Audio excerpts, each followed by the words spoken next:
Salam əziz şagirdlər, mən Dərs Evi Tədris Mərkəzinin kimya müəllimi Günəş Baxşıyeva.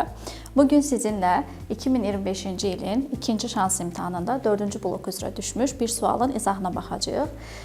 Sualımız əsasən dövrü sistem atomun quruluşu bölməsinə aiddir və demək olar ki, hər il qəbul imtahanlarında bu bölmədən bir sual istifadə olunur. Gəlin tapşırığımızın şərtinə baxaq. Tapşırığın şərtində bizə deyilir ki, X3 müsbət ionundakı elektronların sayı azot atomunun xarici elektron təbəqəsində olan elektronların sayından 2 dəfə çoxdursa, X atomunun dövrü sistemdəki mövqeyini müəyyən edin. Biz bu test tapşırığını həll etmək üçün iki əsas məqama diqqət etməliyik. Birinci məqam yük proton-elektron arasındakı əlaqə düsturudur.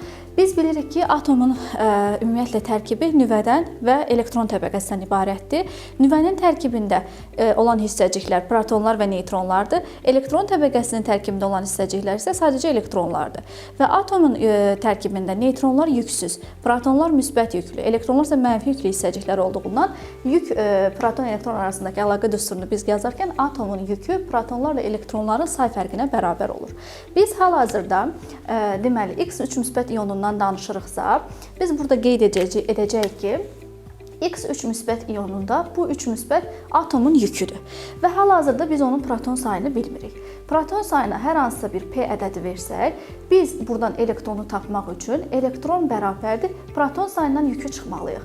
Yəni proton çıxılsın 3-ə bərabər olacaq.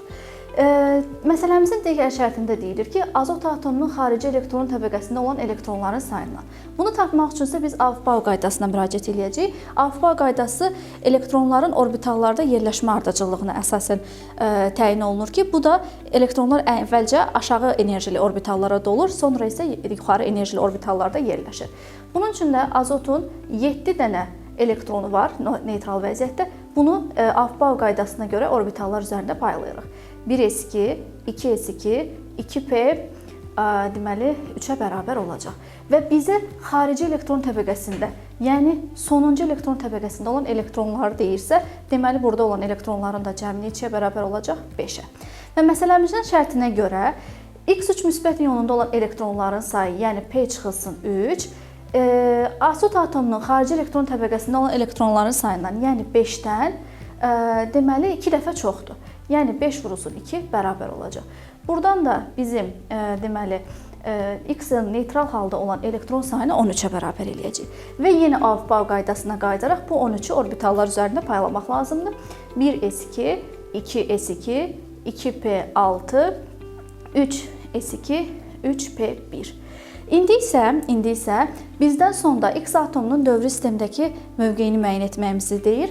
Bunun üçün də sonuncu orbitala, daha doğrusu sonuncu elektron təbəqəsinə diqqət edəcəyik. Sonuncu elektron təbəqəsi bizim dövrümüzü ifadə edir. Onda belə çıxır ki, bizim dövrümüz 3 olacaq. Bu variantlarda dövrü 3-dən başqa olan variantları çıxırıq. Ondan sonra isə bizdən qrupumuzu soruşur. Qrupu müəyyən etmək üçünsə sonuncu elektron təbəqəsindəki orbitallarda olan elektronları cəmləmək lazımdır. 2 və 1, deməli burada qrupumuz da 3-ə bərabərdir. Qrupu 3 olmayan variantları da çıxırıq. Və buna əsasən cavabımız D variantı olacaq. Bəs nəyə əsasən yarım qrupu müəyyən edirik? Əgər sonuncu olan orbitalımız S və yaxud da P olarsa, bu zaman əsas yarım qrup, D olarsa əlavə olacaqdır. Və görürük ki, burada sonuncu olan orbitalımız P orbitalı olduğu üçün, deməli, bu yarım qrup əsas yarım qrup olacaq. Sualımız bu qədər sadə və rahat idi. Əgər siz də kimyanın bu qədər asan üsullarla öyrənmək istəyirsinizsə, dərs evinə gəlin və tələbə olun.